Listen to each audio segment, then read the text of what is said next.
Boa noite, igreja. Tô aqui em cima hoje. E o pastor Angelo me pediu para pregar hoje. E, bom, eu vou pregar sobre autoridade para testemunhar.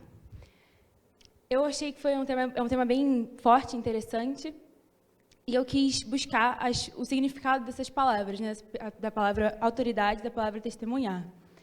A autoridade a gente já está bem acostumado, eu imagino, porque foi o nosso tema do ano passado, e significa direito ou poder de ordenar, decidir. E testemunhar ou testemunho significa declaração, depoimento, uma comprovação. Então, o que eu vou falar aqui hoje? Eu vou falar sobre o direito e ou poder que você tem de falar, de expressar. E um exemplo que eu acho que a gente tem muito comum, bom, mais ou menos, né, mas que está mais próximo, sobre testemunho é, tipo, na área criminal, né? E o que seria um testemunho, né?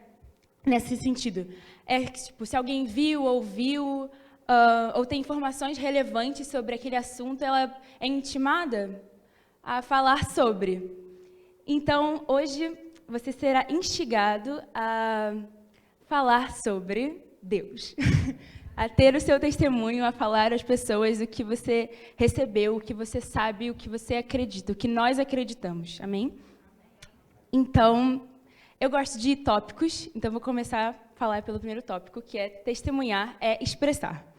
Então, vamos lá, né? A gente vai falar bastante sobre uma pessoa que, além de Jesus, que é uma samaritana, do texto que está em João 4, capítulo 4, do versículo 4 ao 12.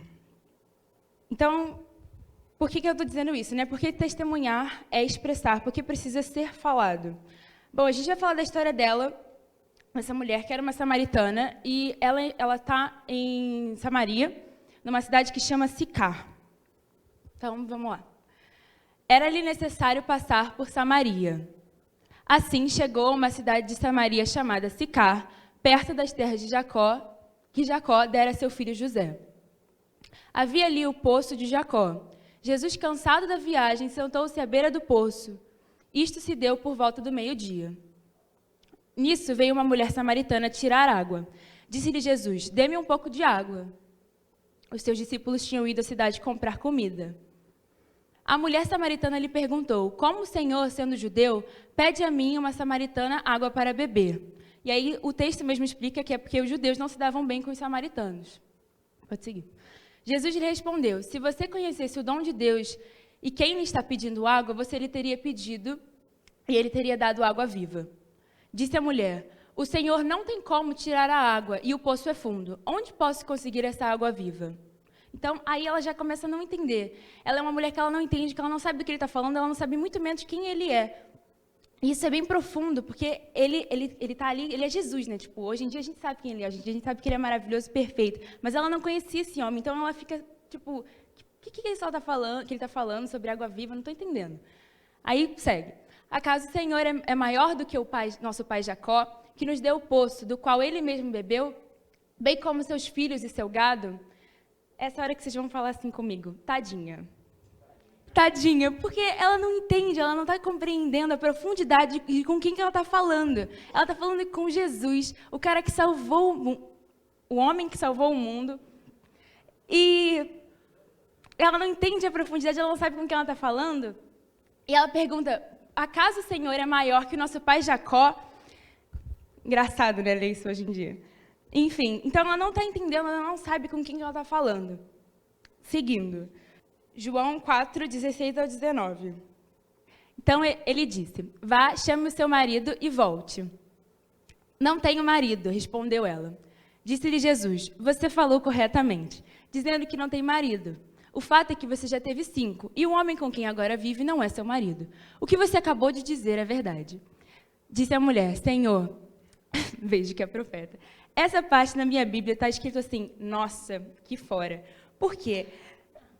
Eu acho isso muito engraçado. Todas as vezes que alguém diz assim pra mim, acho que a Bíblia é chata, eu não gosto desse negócio de crente, não sei o quê, eu sempre penso nesse texto, porque isso pra mim é muito engraçado. Porque ela não faz a menor ideia de quem que ela tá falando, e ela tá tratando ele como se ele fosse um homem judeu qualquer. E aí ele vem com essa bomba em cima dela e diz, realmente, a senhora teve 5 maridos, e o que você está agora não é seu marido. Então, o que você acabou de dizer é verdade, quando ela diz, eu não tenho marido. Eu acho isso uma bomba, acho bem interessante. E aí, ela assim... Bom, isso é uma interpretação minha. Ela, sem entender muito, faz, né, meio, acho que com vergonha, diz, realmente eu vejo que é profeta, né? Depois de me mandar saber da minha vida toda, sem nunca ter te conhecido, realmente o Senhor deve ser profeta. Então, aqui, esse é o momento que eu acredito que ela está começando a abrir os olhos, ela está começando a entender quem é de fato com o que ela está falando, e é o momento que ela entende que os olhos dela vão se abrir, que algo vai acontecer, que aquele não é um homem normal e que ele não é um judeu normal, que não interessa se os samaritanos e os judeus não se entendem, porque é aí que ela percebe que realmente ele é um profeta. Então, e nós vamos continuar lendo, porque é bem grande, tem bastante para ler. Então, e aí segue o texto e Jesus continua falando para ela, tipo, creia em mim, no 21. Ele fala, creia em mim, mulher, está próxima a hora em que vocês não adorarão ao Pai, nem neste monte, nem em Jerusalém. Quando ele diz isso, ele tenta trazer mais para o dia a dia dela, sabe? Porque ele tinha usado uma parábola, né, sobre a água viva, que ela não entende. E quando ele diz que, creia em mim, mulher, está próxima a hora em que vocês não adorarão ao Pai, nem nesse monte, nem em Jerusalém, e está trazendo mais para o dia a dia dela, está trazendo mais para algo de uma forma que ela entenda melhor. Tipo assim, então, as coisas vão mudar, uma coisa muito grandiosa vai acontecer, vai mudar a sua vida. Você não vai mais adorar no monte, nem em Jerusalém. Vocês samaritanos adorarão vocês samaritanos adoram o que não conhecem. Nós judeus, adoramos o que conhecemos, pois a salvação vem dos judeus. Enfim, então Jesus está pregando para ela, está revelando a palavra para ela de uma forma que ela possa entender melhor, já que na parábola ela não entendeu. Então, a gente vai seguir no texto, João, agora o versículo 25. Disse a mulher, eu sei que o Messias, chamado Cristo, está para vir. Quando ele vier, explicará tudo para nós.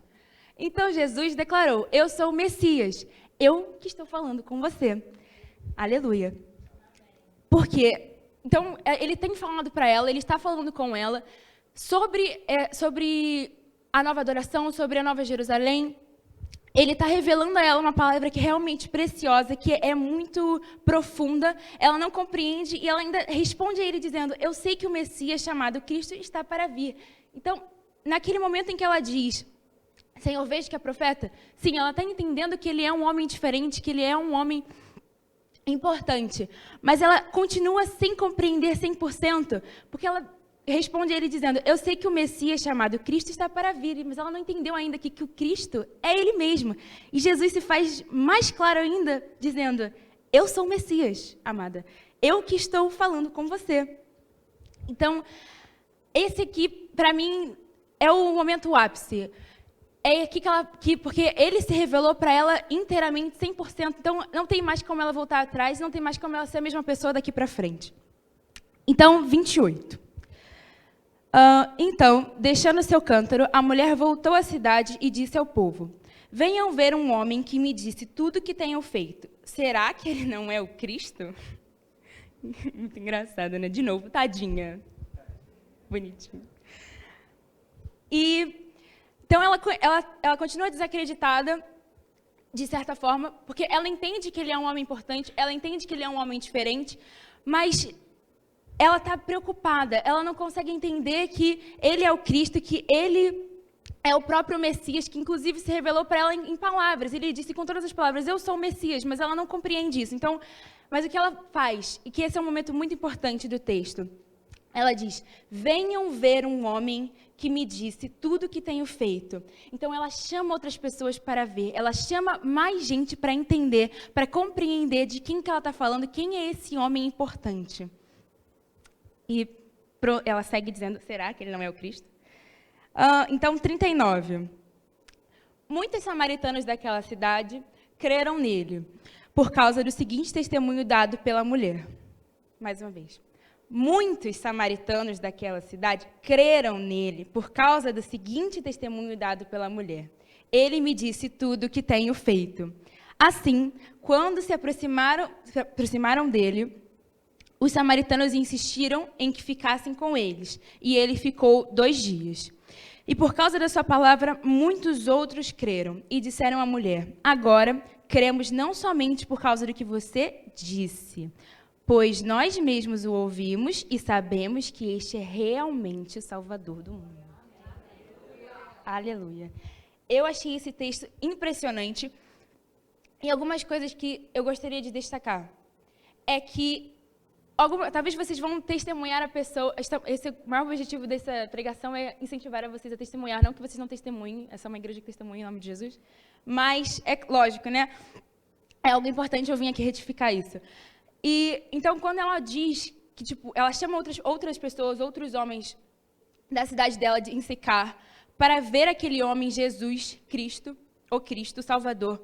Ela chama outras pessoas, e isso é um claro reflexo de um testemunho. Ela não guardou só para ela tinha que falar para mais pessoas. Ela chegou a mais pessoas e disse: gente, então, eu acho que acabei de encontrar um homem incrível, ele acabou de dizer que ele é o Messias, aquele que a gente está ouvindo falar, e vocês precisam escutar, ele está, aqui do meu lado, ele veio pedir água para mim, eu não dei água para ele. Entendeu? Então, é uma coisa, assim, bem séria. E o 39...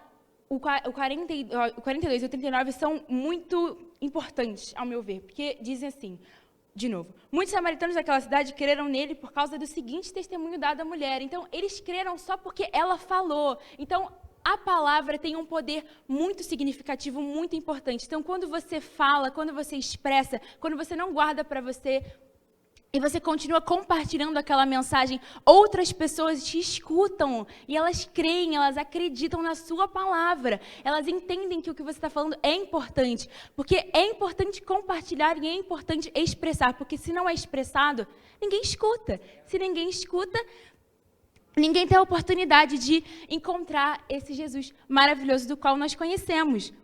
E ela, então, dado pela mulher, e ela disse simplesmente, eles creram porque ela simplesmente disse: ele me disse tudo o que tenho feito. Então, ela, porque entendeu que ele era um profeta e disse isso aos outros, bastou ela dizer: ele me disse tudo o que tenho feito. E eles foram lá ver, eles foram comprovar, eles foram querer conhecer mais, saber de quem ela estava falando, se era realmente o Messias, o Cristo. E assim, quando todos se aproximaram dele, os samaritanos insistiram que ele ficasse com ele, e ele ficou 2 dias. E por causa da sua palavra, muitos outros creram. Então, Jesus continuou pregando, e por conta da pregação de Jesus, mais pessoas creram nele. Amém por isso. E disseram à mulher: agora cremos não somente... Esse aqui para mim é incrível. Agora cremos não somente por causa do que você disse, pois nós mesmos o ouvimos e sabemos que este é realmente o Salvador do mundo. Então, além da sua palavra ser importante, é importante também instigar as pessoas a irem elas mesmas a Cristo, porque é importante que você diga, é importante que você fale, e testemunho é expressar, é falar, mas se essas pessoas não forem conhecer por uma intensidade, uma intuição própria delas, uma vontade própria, não vai adiantar de muita coisa, porque a fé... Pela fé, a palavra pela palavra, as pessoas não acreditam, elas precisam de provas. Jesus morreu na cruz e ele teve que mostrar as mãos deles para dizer: então, eu realmente morri, ressuscitei, está aqui a prova. Então, as pessoas precisam de provas, elas têm que chegar até os pés do rei para realmente conhecerem, para realmente entenderem que ele é o rei, que ele é o Salvador do mundo. Amém? Então, 2.2. A autoridade, né? Porque já que falei de testemunho, e eu tenho a minha autoridade para testemunhar, vamos falar sobre autoridade. A autoridade nós conhecemos bastante, né? Como eu disse no início, a gente teve o ano inteiro falando sobre autoridade e graça. E a autoridade aqui, eu acredito que é ter confiança no que você vai falar. Confiança, por confiança eu quero dizer fé. Você tem que ter fé no que você vai falar, porque se nem você está acreditando no que você está falando, quem vai acreditar no que você fala? Não é mesmo? Então, é importante que você tenha essa confiança, é importante que você tenha fé no que você está falando, para que você dê confiança a outra pessoa, para que ela realmente acredite e que ela queira, por ela mesma, por vontade própria, conhecer a Cristo. Então, ter vergonha, por exemplo, ou medo do que o outro vai pensar, ou do que o outro vai dizer, falar de você, do tipo, ele é chato, ele é crente. Eu já escutei isso. Ou então, vai vir aquela menina, ou aquele menino, ou aquele homem, ou aquela mulher de novo. Então, esse tipo de medo, põe para fora. Porque a autoridade não combina com medo, a autoridade não combina com a vergonha. Você pode ter a autoridade de estar com medo, mas elas não andam muito juntas. Ou você tem autoridade, você vai falar do que você vai falar, você vai falar com confiança do que você tem para dizer, ou então você vai ficar acanhado e você vai falar só metade. E aí não rola. Então, ter vergonha, medo do que os outros vão dizer e falar sobre você é muito sério, porque isso te faz perder oportunidades. E quando você perde a oportunidade de testemunhar, é um tipo de negligência com o reino, porque você perdeu aquela pessoa que talvez aquele fosse o momento dela de ouvir, aquele fosse o momento dela de entender Cristo, entender a Deus, e você perdeu essa oportunidade. Isso é muito, muito sério. Então, eu vou até repetir essa frase, eu anotei ela aqui. A oportunidade que você perde de testemunhar é uma negligência com o reino. Porque, afinal de contas, a fé é aquilo que a gente viu no retiro. A fé é a certeza daquilo que esperamos e a prova das coisas que não vemos. Amém. Então, se você não tem fé, se você não está acreditando no que você está falando, se você está com medo do que aquela pessoa vai achar, fica complicado. Então, Tiago 1, 22 a 25, nos explica isso. Sejam praticantes da palavra e não apenas ouvintes, enganando-se a si mesmos. Aquele que ouve a palavra, mas não a põe em prática, é semelhante a um homem que olha sua face num espelho e depois de olhar para si mesmo, sai e logo esquece sua aparência.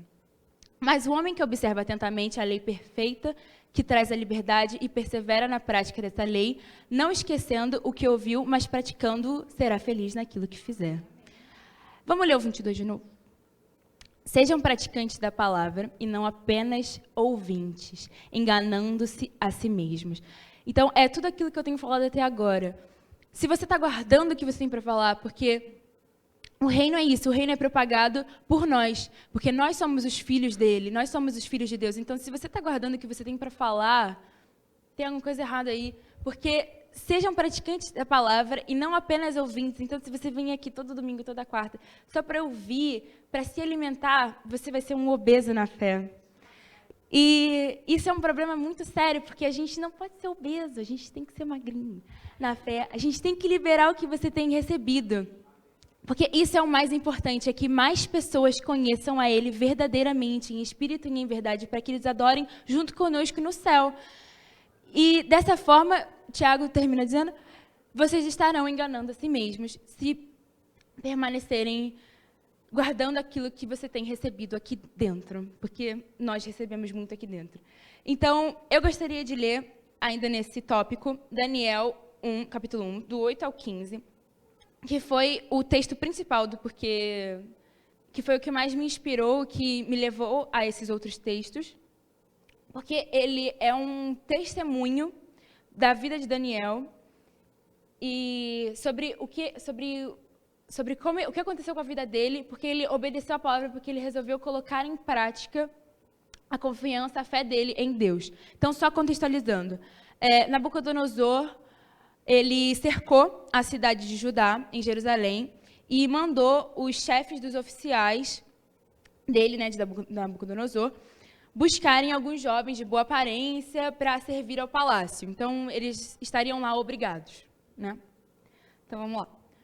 Daniel, contudo, decidiu não se tornar impuro com a comida e com o vinho do rei, e pediu ao chefe dos oficiais permissão para se abster deles. E Deus fez com que o homem fosse bondoso para com Daniel e tivesse simpatia por ele. Apesar disso, ele disse a Daniel, tenho medo do rei, o meu senhor, que determinou a comida e a bebida de vocês. E se ele os achar menos saudáveis que os outros jovens da mesma idade?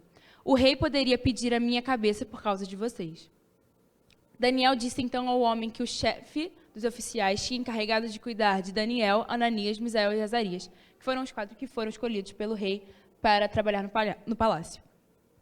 Peço-lhe que faça uma experiência com os seus servos durante 10 dias. Não nos dê nada além de vegetais para comer e água para beber. é uma dieta vegetariana, como vocês viram, né? E ele colocou em prova a fé do oficial. Ele disse assim, volta, por favor. Ele diz, peço-lhe que faça uma experiência com os seus servos durante 10 dias. Não nos dê nada além de vegetais para comer e água para beber. Então, é uma experiência, né? Então, Daniel está colocando o oficial em prova, não a Deus, entende? Ele diz assim, Daniel confia em Deus, Daniel sabe que Deus não vai deixar ele na mão, né? E ele coloca o oficial em prova, porque o oficial é que vai, o chefe dos oficiais é que vai ter total visão, digamos assim, do que vai acontecer, né? Qual vai ser a consequência dessa experiência que Daniel está falando? Porque, e aí, né? Daniel tem um Deus, Nabucodonosor é um rei que acreditava em vários deuses, a cidade acreditava em Jerusalém, acreditava em vários deuses, e então ele põe ele à prova, né? Tipo assim, confia no meu Deus.